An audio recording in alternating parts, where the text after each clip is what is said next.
دکتۆر عەبدوڕحمانی قاسملوو یەکێک بوو لەو سەرکردە سیاسیانەی کە لە سەرەتایە لە بەیەکە یاخمینی وتووە دایانگرانی حیزبی توودا کە ئەو دەمی لە نێو حیزبی دموکراتدا مابوون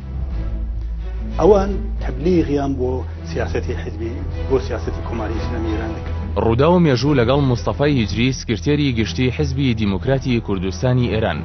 لە چەنەڵقەیەکدا باز لە ژیانی سیاسی خۆی و مێژووی حیزبی دیموکرات و قۆناغە جیاوازەکان و بارودۆخی کوردانی خۆرهەڵات دەکات. جیابوونەوە و دروستبوونی باڵی گوری حەونەفەری بوو کە خۆیان بە پەیڕەوانی کۆنگرەی چوارەزانی با دەنگ نەدرێ بە دکتۆر قاسملوو دەنگ بدرێ بە غەنی بلووریان کە ئەو سۆڤێت ئەوی قبوڵە. وترێت دکتۆر عەبدوڕحمانی قاسملوو مەبەستی بۆ لە هێنانە پێشەوەی مستەفای هیجری بۆ ئەوەی ململانەی ئەو هاوڕێ کۆنانی خۆی پێ بکە کاتی خۆی لە بەغا لەگەڵی بوون نەیانتوانێت ببنە بیرادگرێکی ڕاستەقینەی فکر بۆ چوونی پێشەوە. ڕوودا و مێژوو بەشی دووەم شەوی سێشەممە کاتژمێر 9:05